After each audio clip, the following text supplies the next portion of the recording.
वेद प्रेमियों, सुधी श्रोताओं, संप्रति हम सब ऋग्वेद के पंचम मंडल के छठे सूक्त के 7वें मंत्र की व्याख्या में प्रवेश करने जा रहे हैं। मंत्र दृष्टा वसुश्रुत आत्रेय, देवता अग्नि और छंद पंक्ति है। शीर्षक है प्रज्वलित अग्नि से प्रचुर अन्न प्राप्ति की प्रार्थना। अब संबंधित मंत्र का सर्वप्रथम सत्स्वर पाठ हो जाए।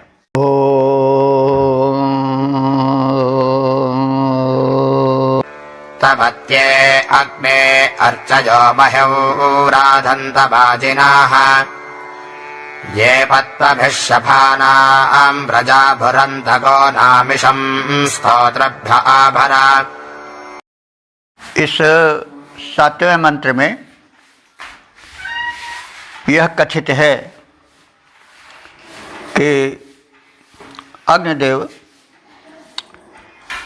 वेदी में घृताहुति द्वारा प्रज्वलित होकर अपनी कृपा किरणें फैलाएं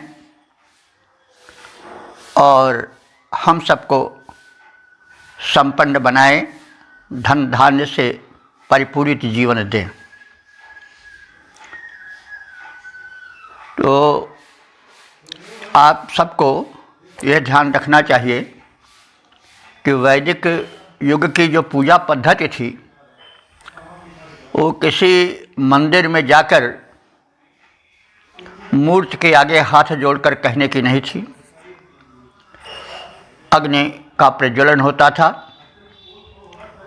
और घृतादि सुगंधित द्रव्यों द्वारा, गव्यों द्वारा, आहुतियों द्वारा अग्नि को विवर्धित किया जाता था और उनसे धन धान्य, स्वास्थ्य, सुखी पुत्र परिवार की कामना की जाती थी। आज भी करते हैं हम, लेकिन उसको अपने अपने ढंग से करते हैं, मंदिर में जाकर या अन्य किसी पूजा स्थल पर पहुंचकर। लेकिन यह वैदिक पद्धति थी और इसमें कर्म और भक्ति दोनों का संयोग था। हम जाते हैं पूजा स्थलों पर तो उस प्रकार से दिव्य वातावरण नहीं बनता है। दिव्य शक्तियाँ जो हैं प्रकृति की, वायु, जल, पृथ्वी आदि के शोधन का कोई ऐसा वातावरण नहीं हो पाता है। लेकिन उस युग में 3 बार व्यक्ति या उपासक अग्नि को प्रज्वलित कर घृताहुति, अन्नाहुति के द्वारा सुगंधित वातावरण, स्वास्थ्यप्रद वायुमंडल बनाकर और अग्नि जो कि परमात्मा का तेजोमय रूप है उससे अपनी मनोवांछा प्रकट करता था। तो ये हमेशा ध्यान रखें कि वैदिक देवता अग्नि आदि जैसे हम लोग आज समझ बैठते हैं कोई जड़ रूप नहीं माने जाते थे। वास्तव में जड़ ये हैं भी नहीं। अग्नि उस परम शक्ति का तेजोमय रूप है और उसके पीछे एक सूक्ष्म शक्ति है, वही देवत्व है अग्नि का। तो अब हम इस संदर्भ में, इस परिवेश में अपने को डाल करके मंत्र के अर्थ में प्रवेश करें, जानने की चेष्टा करें। ये माने जो अग्निदेव पत्व भी अपनी पतनशील वेगवती ज्वाला किरणों के द्वारा सुसफा नाम गो नाम व्रजाभुरंत, शफ कहते हैं खुर को गाय के, और सुषफ माने सुंदर खुरों वाली गायों, तो गो नाम माने गायों के, ब्रजा भुरंत माने ब्रज कहते हैं गौशाला को या बाड़े को जिसमें गायें रहती थीं। तो उन गायों के बाड़ों की कामना करते हैं। कौन कामना करते हैं? अग्निदेव। तो अग्निदेव किसकी कामना करते हैं? सुंदर खुर वाली गायों के बाड़ों की यानी गौशालाओं की कामना करते हैं। तो अब यहाँ पर आलंकारिक कथन है। एक अलंकार होता है लुप्तोपमा, जिसमें उपमा लुप्त होती है, उसी का प्रयोग है यहाँ पर। तो वे अग्निदेव बाड़े में यानी गौशाला में रहने वाली गायों के खुरों या खुर वाली सुंदर गायों की कामना नहीं करते हैं, बल्कि उनसे निकलने वाले गव्य यानी दुग्ध घृत आदि से बनने वाले पदार्थों की हव्याहुति के रूप में कामना करते हैं। लुप्तोपमा अलंकार से कहा गया है कि वे सुंदर खुरों वाली गायों के बाड़ों की कामना करते हैं।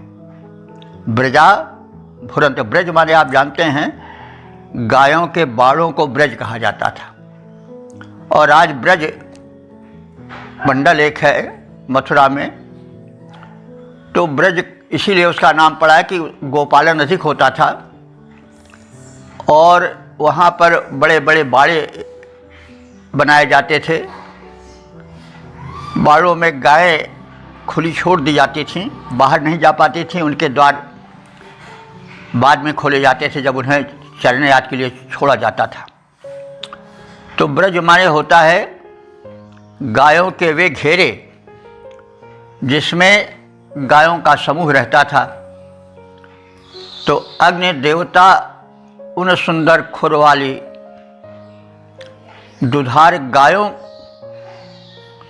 के बाड़े की कामना करते हैं।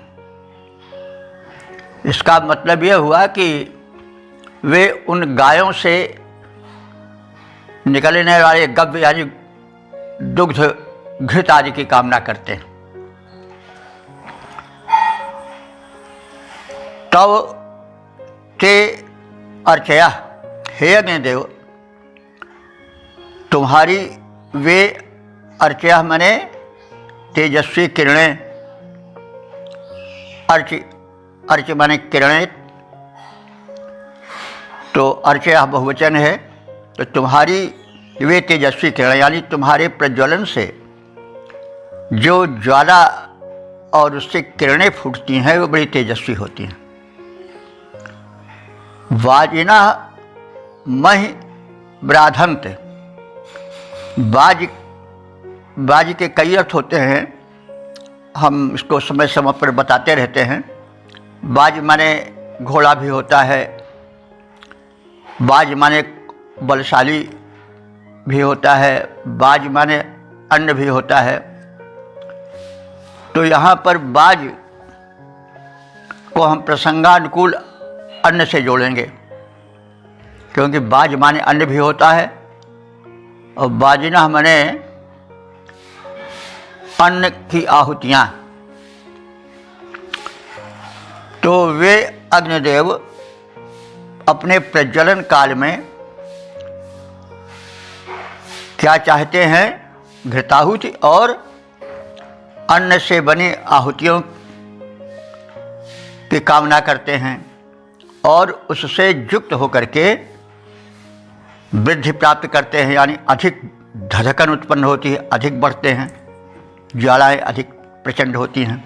और तब ये क्या चाहते हैं कि उनको मिले पर्याप्त मात्रा में घृत और अन्नाहुति। तो ऐसे अग्निदेव से प्रार्थना है कि वे स्तोत्रेभ्यः ईशम आभर, हम सब स्तुतिकर्ताओं उपासकों को ईशम, ईश कहते हैं अन्न को, आभर माने भरपूर रूप से प्रदान करें, क्योंकि अन्न आहार है। तो जब अन्न नहीं तो सब सनासन, तो इसलिए अन्न पर्याप्त मात्रा में होना चाहिए ताकि मैं भी भूखा ना रहूं और साधु न भूखा जाए। तो अग्निदेव अपनी वेगशील किरणों द्वारा अच्छे खुरों वाली गायों के बाड़ों की कामना करते हैं, अर्थात बाड़ों में बंद गायों से निकलने वाले गव्य यानी दुग्ध घृतादि की कामना करते हैं।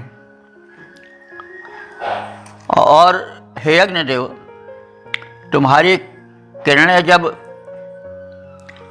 हव्यान्न पाती हैं, गव्यान्न के साथ, गव्य के साथ जब हव्य पाती हैं अन्नों का, जैसे अन्न में आप जानते हैं तिल तंडुल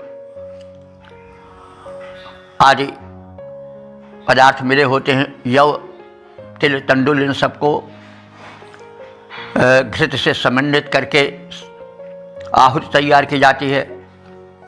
तो वही कहा जा रहा है, वही बात स्पष्ट की जा रही है कि हे अग्निदेव, तुम यजमानों की अन्नाहुतियों से और घृताहुतियों से प्रज्वलित हो करके प्रसन्न हो जाओ और हम स्तुतिकर्ताओं उपासकों को भरपूर अन्न प्रदान करो।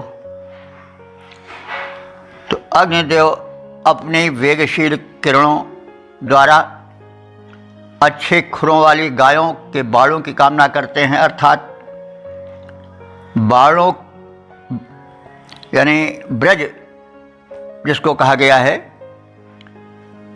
गौशाला में जो गायें हैं बाड़े में, उनसे जो उपलब्ध होता है घृतादि, जिनको गव्य कहा जाता है, उनकी अग्निदेव इच्छा करते हैं।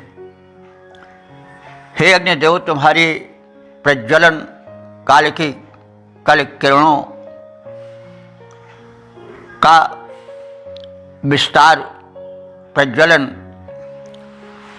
आहुतियों द्वारा होता है और तुम घृताहुति अन्नाहुति पा करके प्रबल वेग से बढ़ चुके हो। अब हम तुझ प्रज्वलित अग्निदेव से भरपूर अन्न की कामना करते हैं। अग्नि प्रज्वलित होते हैं जब तीव्र तेज किरणों द्वारा, अग्नि प्रज्वलित होते हैं जब तीव्र तेज किरणों द्वारा इच्छा करने लगते, तब वे गव्य घृतादिक जो प्यारा आहुति पाकर किरणें होती अधिक तेज से हैं संपन्न। हे पावक, अपने भक्तों को दो कृपया भरपूर सदन।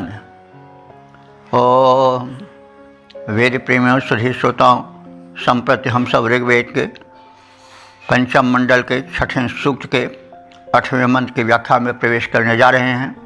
मंत्र दृष्टार्थ वसुश्रुत आत्रेय, छंद पंक्ति और देवता अग्नि हैं।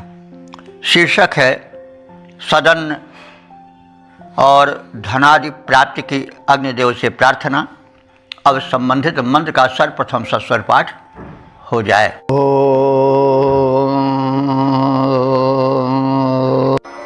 नवानो अग्न आभरस्तोत्रभ्यः सुक्षितेर्षाः तेस्यामय नृचस्वादो दासोदमेदम इषं स्तोत्रभ्य आभर। इस 8वें मंत्र में अग्निदेव से धन धान्य की प्राप्ति हेतु प्रार्थना है। अग्नि, हे परमात्मा के तेजो में अग्निदेव, जो कि हम सबके हित में आगे रहते हो, आपसे प्रार्थना है कि नः स्तुतिभ्यः, हम सब जो कि आपके स्तुति करता हैं उनके लिए सुक्षिति, क्षिति कहते हैं आश्रय स्थल को, घर को। वैसे क्षिति का प्रयोग घर के अर्थ में लौकिक संस्कृत में शायद ही हो। क्षिति प्राय धरती के अर्थ में आता है, तो धरती आश्रय देती है सबको। धरती न हो तो लोग टिके कहाँ, इसलिए उसको क्षिति कहा गया, आश्रय स्थल कहा गया। लेकिन बाद में जब सभ्यता का विकास हुआ तो घर ज़्यादा आश्रय देता है, क्योंकि धरती ने टिकाया तो, लेकिन वर्षा से, धूप से, अंधड़ तूफान से, तो शीत आदि से, तो घर ही अच्छा आश्रय दे पाता है। तो इसलिए जो है वह क्षिति भी कहा जाता है। तो जो आश्रय प्रदान करे वो क्षिति है, तो यहाँ पर उत्तम घर के लिए प्रयुक्त हुआ है। तो सुक्षिति, हे अग्निदेव, तुम हमको सुंदर आश्रय प्रदान करो। नवाह ईशा, और नवाह, नवा माने नए, इश माने अन्न, हमको नए अन्न प्रदान करो। और आभर माने भरपूर प्रदान करो, यथेष्ट रूप में दो। ये माने जो तुम दमे दमे आनृचु, दम कहते हैं घर को, और दमे दमे माने घर घर में, आनृचु माने पूजे जाते हो, पूजा पाते हो। ते त्वा, ऐसे तुम दूतासा, देवदूत हो। देवदूत क्योंकि अग्नि देवता देवों के मध्य और मनुष्यों के मध्य मझोलिया का अथवा दूत का कार्य करते हैं। दोनों के मध्य संपर्क जोड़े रहते हैं। जो मनुष्य हैं वो आहुति प्रदान करते हैं अग्नि को, और अग्नि उसे देवों तक पहुंचाते हैं, और इस प्रकार से मनुष्यों का और देवों का शाश्वत संबंध बना रहता है। इसलिए अग्नि को देवदूत भी कहा गया है। तो अग्नि के इस दिव्य दूतत्व से प्रभावित होकर के ऋषि कह रहा है कि हम धन्य हैं कि त्वा दूतासा, तुम्हारे दूतत्व को प्राप्त कर चुके हैं। और वयम सुखिना श्याम, और इस प्रकार से हम तुम्हारी इस मध्यस्थता से सुखी बने रहें। स्तोत्रेभ्य ईशम आभर, हे अग्निदेवता, आप स्तुतिकर्ताओं को ईशम, ईशम माने अन्न, आभर माने भरपूर रूप से प्रदान करो। तो आप देख रहे हैं यह जो स्तोत्रेभ्य ईशम आभर, यह लगभग सभी मंत्रों के अंतिम चरण के रूप में इस सूक्त में प्रयुक्त हुआ है। तो हे अग्निदेव, हम स्तोताओं को उत्तम घर और नए अन्न यथेष्ट रूप में प्रदान करो। तुम्हारी पूजा तुम्हारे दिव्यता के कारण घर घर में होती है। हम तुम्हारा दूतत्व पा करके अपने को धन्य मानते हैं। ऐसे आप हम पर प्रसन्न हो, और हम स्तोताओं को, उपासकों को प्रचुर अन्न प्रदान करो। उत्तम घर नव अन्न प्रचुर दो, हमको हे देवता महान, घर घर में तेरी पूजा है, होता है तेरा गुणगान। देवों के आवाहक तुमको पाकर हम प्रसन्न हो जाएं, तुमसे स्तोतागण सारे उत्तम प्रचुर अन्न पाएं। ओम। वेद प्रेमियों, सुधी श्रोताओं, संप्रति हम सब ऋग्वेद के पंचम मंडल के छठे सूक्त के नवे मंत्र की व्याख्या में प्रवेश करने जा रहे हैं। मंत्र दृष्टा इस वसुश्रुत आत्रेय, छंद पंक्ति और देवता अग्नि हैं। शीर्षक है प्रज्वलित यज्ञाग्नि से प्रचुर अन्न धन प्राप्ति की कामना। अब संबंधित मंत्र का सर्वप्रथम सस्वर पाठ हो जाए।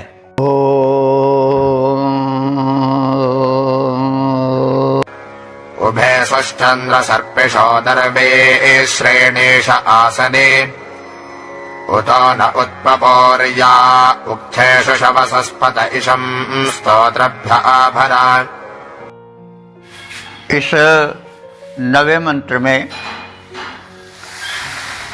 घृताहुतियों से प्रज्वलित अग्निदेव की शोभा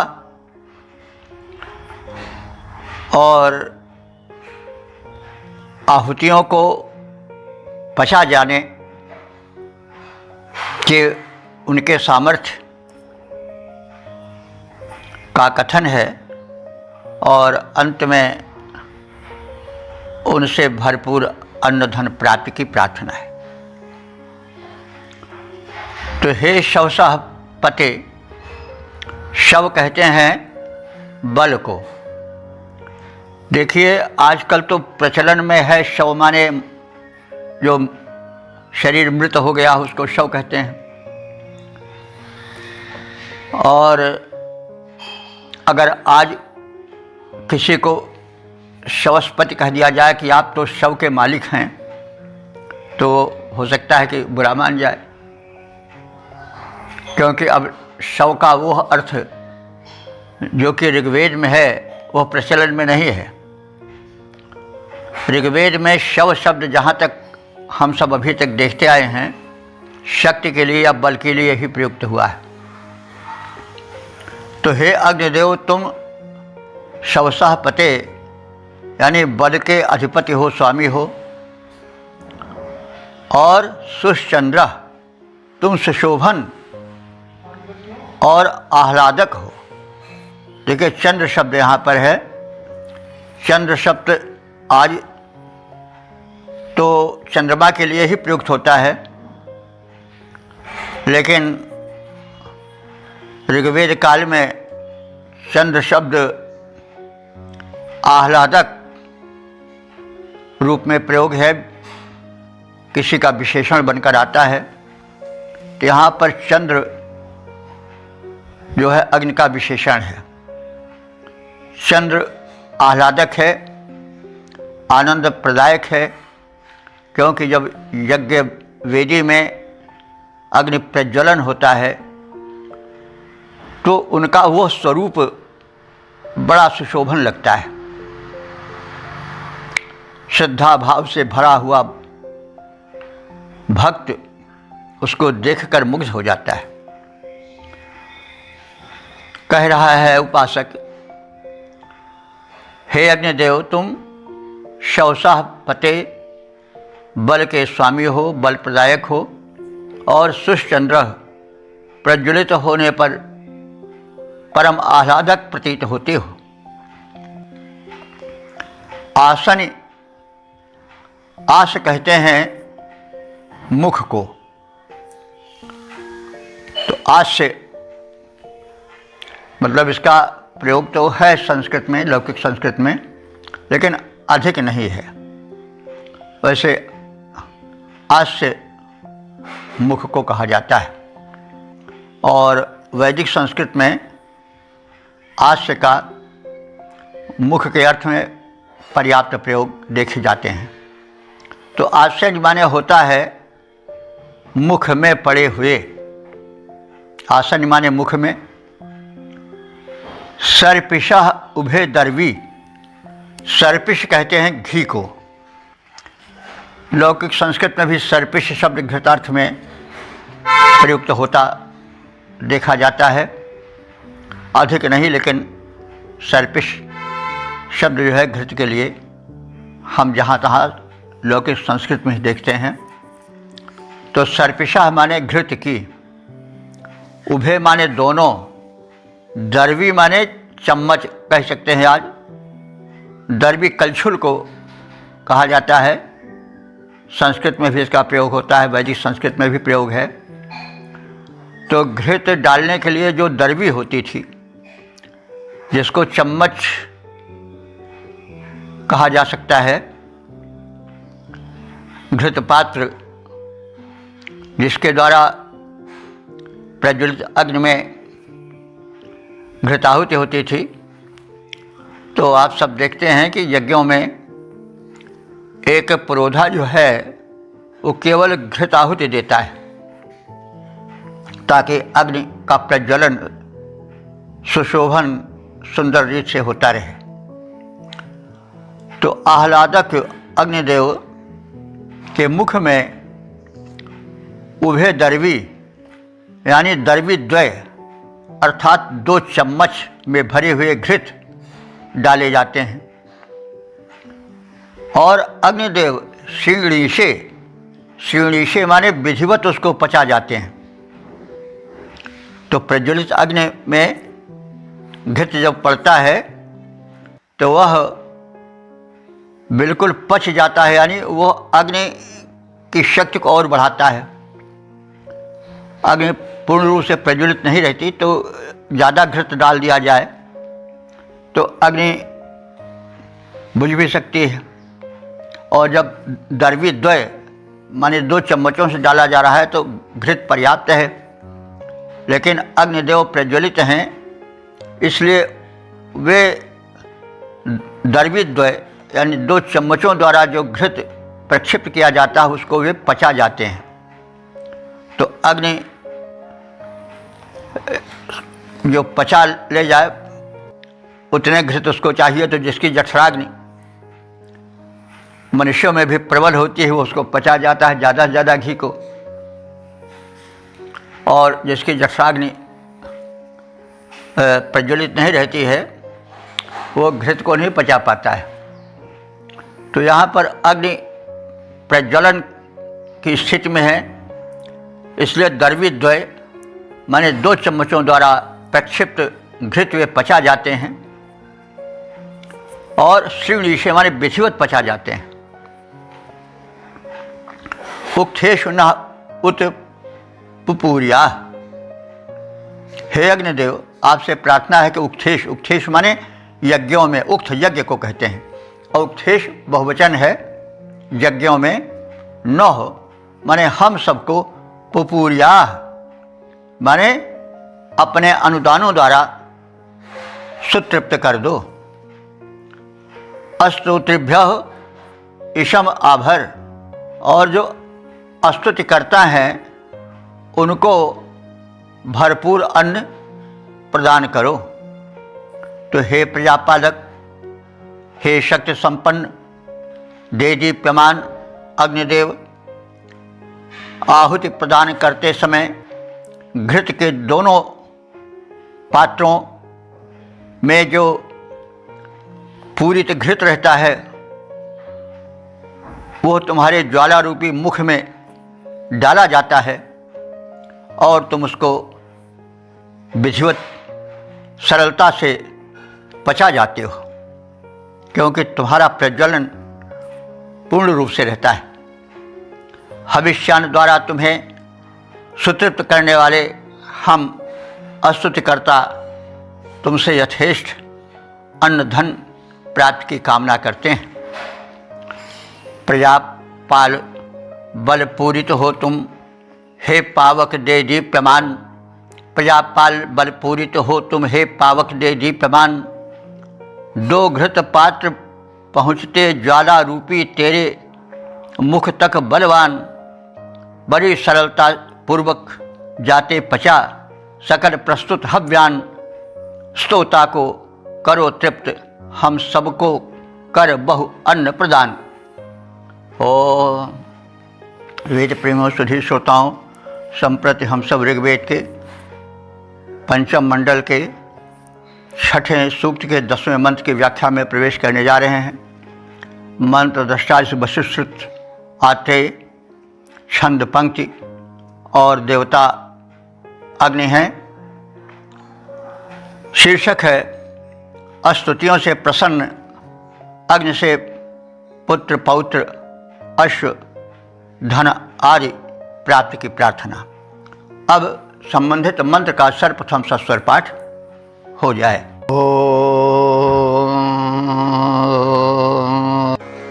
एवां अग्निमजुर्यमुर्गेर्भिर्यज्ञभिरानुषग दधदस्मे सुवीर्यमुतत्यदाश्वस्यमिषं स्तोत्रभ्य आभर। इस 10वें मंत्र में अग्निदेव से पुत्र पौत्र धन धान्य गति वाले अश्व पाने की प्रार्थना है और पर्याप्त अन्न धन हेतु प्रार्थना है। तो ऋषि प्रार्थना क्रम में कह रहा है कि एवं माने इस प्रकार से हे अग्निदेव, गिरभी हम सब स्तुतिकर्ताओं उपासकों की गिरभी माने प्रार्थनाओं द्वारा, और यज्ञ भी माने यज्ञ कर्म द्वारा आप प्रसन्न हो, और इन दोनों कर्मों के द्वारा यानी स्तुति और यज्ञ में आहुति प्रदान के कर्म से हम उपासक अग्निम अजुः यमुः अग्नि के समीप जाते हैं, उनका नैकट्य सामीप्य प्राप्त करते हैं, उनके अपने बनने की चेष्टा करते हैं और उन्हें पूजते हैं। अस्मै हम सबको ये अग्निदेव सुवीर्यम माने बलवान पुत्र पौत्र आदि दें, उत माने और, आशव्यम और तीव्रगामी अश्वों के समूह दें, यानी तीव्र गति से चलने में समर्थ अश्व के समूह का स्वामी बनाएं, और जो अन्य स्तुति करता हैं उनको वे इषम आभर अन्न भरपूर प्रदान करें। तो हम लोग उपासक गण इस प्रकार यज्ञों में स्तुतियों के माध्यम से अग्नि का सामीप्य लाभ प्राप्त करने की चेष्टा करते हैं, उनकी उपासना करते हैं। ऐसे समर्थ अग्निदेव, उपास्य अग्निदेव हम उपासकों को बलशाली पुत्र पौत्रादि दें, सुयोग्य संतानों से संयुक्त करें और तीव्रगामी अश्वों का समूह प्रदान करें। हम स्तुतिकर्ताओं को वे अग्निदेव भरपूर अन्न प्रदान करें। सामीप्य प्राप्त करते प्रभु का स्तुतियों से हम इस प्रकार हम अग्निदेव की भक्ति प्राप्त कर पूजन करते बार बार बलवान पुत्र पौत्रादिक को त्यों अश्व समूह हों, बलवान पुत्र पौत्रादिक को त्यों अश्व समूहों को पाएं, अस्तोताओं को अन्न प्रचुर यो अग्निदेव देते जाएं। तो इस प्रकार से वैदिक ऋषि एक भरा पूरा परिवार, संपन्न परिवार, एक भक्ति भरा जीवन, यज्ञों से परिपूर्ण जीवन और उत्तम वाहन अश्वों से भरा अस्तबल चाहता है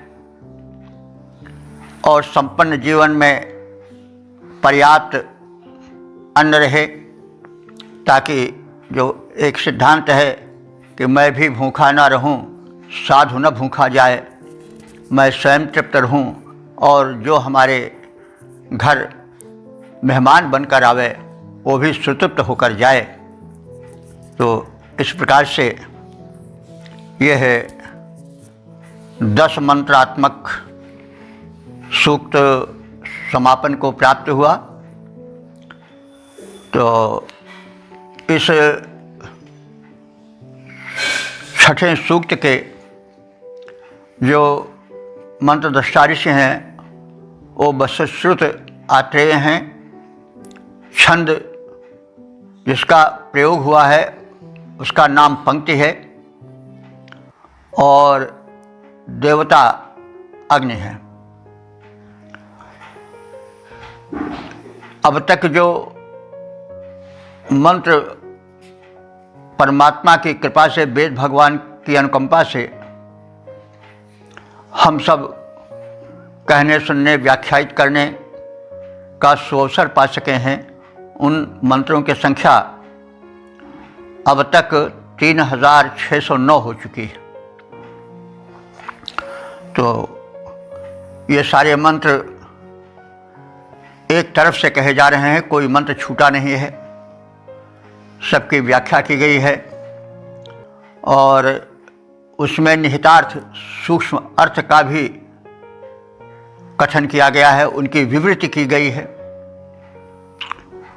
तो अब ऋग्वेद की और स्तुतियों की महत्ता, यज्ञों की गुणवत्ता को जानते हुए हम इस अग्नि पर आधारित सूक्त के संक्षिप्त सार को जान लें। इस सूक्त में सांध्य वेला में जो यज्ञशाला में अग्नि प्रदीप्त होते हैं उनका विशेष कथन है। संध्या को निशा मुख कहा जाता है। संध्या जो है वो रात्रि का ही एक अंग है, उसका मुख है। और बड़ी अच्छी उपमा है कि आदमी कितना ही काला क्यों ना हो, उसका मुख कुछ अधिक चमकीला होता है। तो रात तो काली होती है लेकिन संध्या काल झुलफुला होता है, सांवला सा होता है। तो हमारे यहाँ संध्या काल का बड़ा महत्व। संध्या का अर्थ होता है संधि काल। संधि काल का अर्थ क्या हुआ कि दिन और रात की यहाँ पर संधि होती है, मेल होता है, इसीलिए उसको संध्या कहा जाता है। यह उपासना के लिए उपयुक्त समय है, संध्योपासन के लिए। और इस समय अन्य कार्य न करने की सलाह दी जाती है कि दिन जो है वो श्रमशील होता है, उसमें मनुष्य दौड़ता हाँफता हुआ कर्म क्षेत्र में निरत रहता है। संध्या विश्रामदायिनी होती है तो निशा और अधिक विश्राम देती है। तो इस निशा मुख में, संध्या काल में मनुष्यों को उपासनारत होना चाहिए।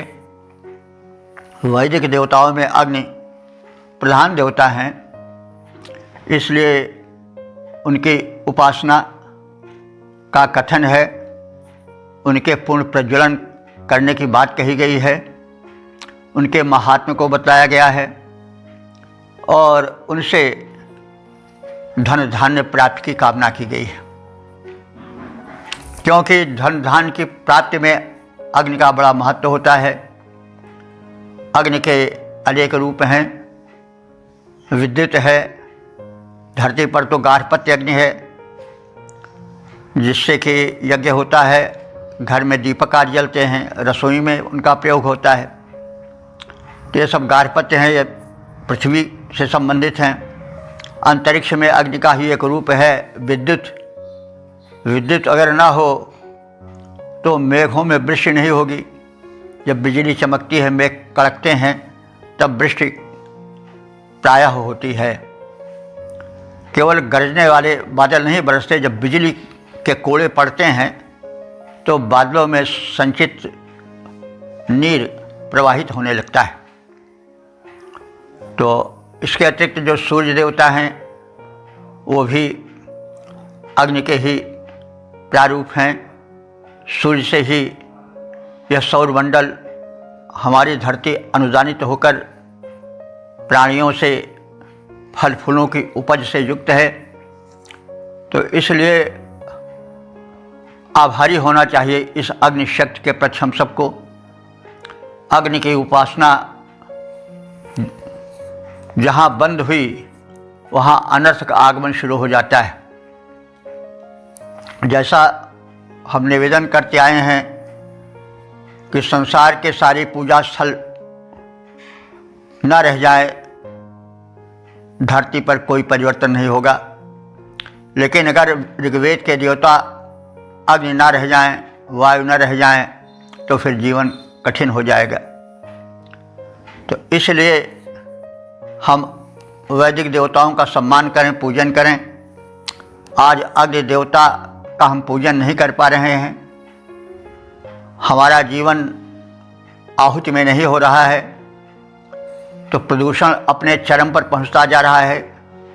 वैज्ञानिक गण प्रायः प्रबोधन करते रहते हैं कि मानव संभल जाओ, प्रदूषण बढ़ता जा रहा है, प्रलय काल भी आ सकता है। लेकिन मनुष्य कब सुनने वाला है? वह अपने ही धुन में जाता है। जब उसका दुष्परिणाम पाता है तो दैव दैव, भगवान तुम कैसा कर रहे हो, अत्याचार हो रहा है, ऐसा आदि आज शिकायत भरा स्वर सुनाता रहता है। तो अग्नि उपासना की व्यापकता और उसकी उपयोगिता का कथन ऋग्वेद में पर्याप्त मात्रा में हुआ है। इस सूक्त में भी उन्हीं भावों की विवृत की गई है जो अग्नि क्रिया अर्थात आहुत से संबंधित हैं, जो उनसे लाभ होते हैं उनका कथन है। भक्ति भावना जो है वह श्रद्धा उत्पन्न करती है। देखिए, जब श्रद्धा का योग होता है तभी देवत्व आ पाता है।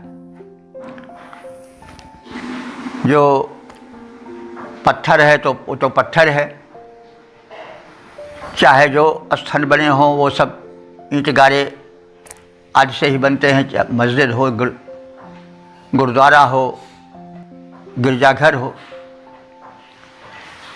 तो ये उपासना स्थल हैं, इनके प्रति हम बड़ी आस्था रखते हैं, इसलिए हम उस स्थान को अपवित्र नहीं होने देते हैं, बड़ी उसकी सफाई का ध्यान रखते हैं। लेकिन हम वैदिक देवता जो यथार्थ हैं उनमें आस्था न होने के कारण उनका निरादर करते हैं, स्वयं निरादरित होते हैं, स्वयं हानि उठाते हैं। तो ये विडंबना है कि यथार्थ में आस्था का प्रवेश नहीं है, और जहाँ आस्था का प्रवेश है वहाँ यथार्थ नहीं है। मंदिर मस्जिद की मूर्तियाँ न रह जाएं, मंदिर की मूर्तियाँ न रह जाएं, मस्जिद न रह जाए, तो उपासना में कोई फर्क नहीं पड़ता है, व्यक्ति कहीं भी उपासना कर लेगा। लेकिन उसमें श्रद्धा का योग है, इसलिए उसको विशिष्ट माना जाता है, जबकि यथार्थ उसमें नहीं है। श्रद्धा के कारण यथार्थ का प्राण उसमें संचरित होता है, यह बात अलग है। लेकिन उसके विपरीत क्या है कि वैदिक देवताओं में यथार्थ तो है, अग्नि है, वायु हैं, जल हैं, इनमें दिव्य शक्तियाँ हैं, उन्हीं से हमारा शरीर भी बना है, ये सब जानते हैं। लेकिन यथार्थ होते हुए भी श्रद्धा का अभाव रहता है, इसलिए अब अग्नि को प्रदूषित करने में, जल को प्रदूषित करने में संकोच नहीं करते हैं। भले ऊपर से कहते रहें कि प्रदूषण हो रहा है, अनर्थ हो रहा है, ये हो रहा है, वो हो रहा है, लेकिन हम कहकर रह जाते हैं, व्यवहार में नहीं ला पाते हैं, तो ये विडंबना ही कही जाएगी। तो वेदों के ऋषियों के इस कथन को जो मंत्रों में है उस पर ध्यान देना चाहिए। तो इस सूक्त में सांध्य वेला में प्रज्वलित यज्ञाग्नि की विशेष महत्ता का कथन किया गया है। संध्या निशामुख है और विश्रामदायिनी है, रात्रि विश्रामदायिनी है। श्रम से थका हुआ प्राणी संध्या आते हुए कर्म से विरत हो जाता है, श्रम से हट करके विश्राम की ओर चलता है। संध्या काल उपासना काल है और इस समय प्रज्वलित अग्नि की महिमा का गुणगान इस सूक्त में है और अग्नि के व्यापक रूप का भी कथन है। अग्नि, सूर्य, विद्युत में एक रूपता दिखाई गई है। सृष्टि संचालन में इनके योगदान पर प्रकाश डाला गया है। अग्नि में पोषकत्व है। मंत्र संख्या 6 में अग्नि का बहुवचनांत प्रयोग अग्नय है। इससे सूचित किया गया है कि अग्नि में व्यापकता है। वह हमारे घर में दीपक बनकर, रसोई में पाक का साधन बनकर, यज्ञ में यज्ञ प्रज्वलित अग्नि बनकर आहुति ग्रहण कर हम सबको धन्य करते हैं। अग्निदेव हमारे शरीर में वे जठराग्नि बनकर स्थित हैं। अग्नि द्वारा जो आहुति से निकलता है स्वास्थ्यप्रद तत्व, जो शक्ति के कण निकलते हैं, वे वातावरण में जब घुल मिल जाते हैं तो एक अपूर्व शक्तिमत्ता का संचार होता है और उन शक्ति के सूक्ष्म कणों से जल, वायु, पृथ्वी, आकाश सभी धन्य होते हैं। और हम स्पष्ट देखते हैं कि अग्नि क्रिया के यानी यज्ञाहुति के अभाव में आजकल वातावरण में प्रदूषण हो गया है। इसलिए अन्नों में ना वह स्वाद रहा, ना फलों में वह स्वाद रहा, ना पौष्टिकता रही। इस भाव को सभी जानते हैं, सभी कहते भी हैं।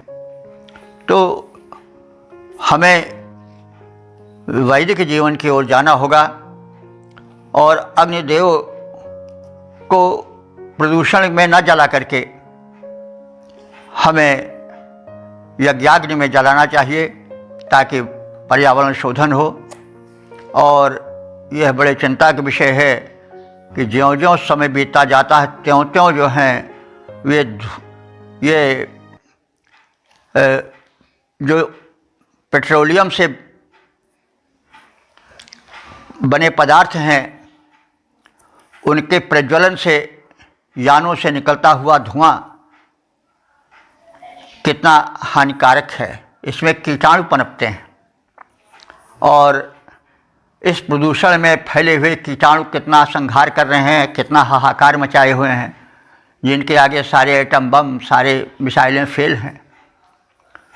तो हमें वैदिक जीवन की ओर लौटना पड़ेगा यदि हम चाहते हैं कि प्रदूषण समाप्त हो, हम स्वस्थ रहें, हम 100 वर्ष तक जीवित रहें, हम 100 वर्ष तक देखें, 100 वर्ष तक सुने, 100 वर्ष तक अधीन ना हो, स्वावलंबी रहें, जैसा वेदों की कामना है। जीवेम शरदाशतम, पश्येम शरदाशतम, शृण्येम शरदाशतम, अधीनास्याम शरदाशतम। तो यह तभी संपन्न हो पाएगा जबकि हम याज्ञिक जीवन की ओर लौटेंगे। आज तो भारत की आयु 64 वर्ष ही मानी गई है। शतायु तो बड़ी दूर की चीज़ रही। तो और वो भी तमाम लोग जी रहे हैं तो रुग्ण होकर जी रहे हैं। देखने, सुनने, समझने, चलने फिरने की शक्ति का अभाव हो रहा है। दवा के बल पर लोग सांसें ले रहे हैं। सांसें लेती हुई लाश के रूप में तमाम लोग पड़े हैं चारपाई पर। तो ये सब जो विडंबना है तभी दूर होगी जबकि हम वैदिक जीवन में प्रवेश करेंगे, यज्ञीय जीवन का यापन करेंगे। तो इन्हीं सब संदेशों से यह मंत्र भरा पूरा है। और अंत में समापन के मंत्र में अग्निदेव से पुत्र पौत्र धन धान्य और तीव्रगामी अश्वों की कामना की गई है। और इषम आभर हमें भरपूर अन्न दो, यह तो प्रत्येक मंत्र के चौथे चरण में दोहराया गया है, क्योंकि अन्न बड़ा आवश्यक है। अन्न नहीं रहेगा तो सब सनासन न रहेगा। तो इसलिए अन्न से भरपूर जीवन हो, ताकि मैं भी भूखा न रहूं, साधु न भूखा जाए। तो इस प्रकार से इस उपयोगी सूक्त का हम सब ने संक्षेप में ज्ञान प्राप्त किया। अब हम अपनी वाणी को विराम देते हैं और आशा करते हैं कि आप लोग वेद से, वेद मंत्रों से प्रेम करेंगे। वेद तो समस्त धर्मों का मूल है। वेदो खिलो धर्म मूलम। क्या रामायण, क्या गीता, क्या छह दर्शन, सांख्य योग, न्याय, वैशेषिक, वेदांत आदि, ये सब वेद के भावों से ही परिपूरित हैं। उपनिषद भी वेद का ज्ञान कांड है। तो वेद ही से सब ज्ञान निकला है। पुराण जो हैं वो सब वेद ही हैं। उनको पुराणों को पंचम वेद कहा गया है। रामायण को भी पंचम वेद कहा गया है। महाभारत को भी पंचम वेद कहा गया है। तो ये सब वेद ही के विकसित अंग हैं। तो हमें भारतीयता को समझने के लिए, सनातन को समझने के लिए और भारतीय विचारधारा को समझने के लिए, इस संस्कृत को समझने के लिए वेदाध्ययन आवश्यक है। हम वेदों की ओर चलें। भाषा का काठिन्य और शैलीगत दुरूहता जहाँ तहाँ बाधक बनकर आती है, लेकिन हम लोग चेष्टा कर रहे हैं कि सरल रूप में प्रस्तुतिकरण हो। आप सब सुनेंगे तो हमें उत्साह होगा, प्रोत्साहन मिलेगा और हम इस पुण्य कर्म में आगे बढ़ेंगे। यह यज्ञ है और उसमें हम आप सब यजन करता हैं। हम कह रहे हैं, हम भी यज्ञ कर रहे हैं, आप सुन रहे हैं, आप भी यज्ञ कर रहे हैं। तो हम अपने ज्ञान यज्ञ को परिपूरित करें। वेदोपासना में जो सभी धर्मों, सभी पुराणों, सभी रामायणों का मूल है, उसको विधिवत समझने के लिए वेदाध्ययन आवश्यक है। ओम सर्वे भवन्तु सुखिनः, सर्वे सन्तु निरामयाः, सर्वे भद्राणि पश्यन्तु, मा कश्चित् दुःखभाग् भवेत्।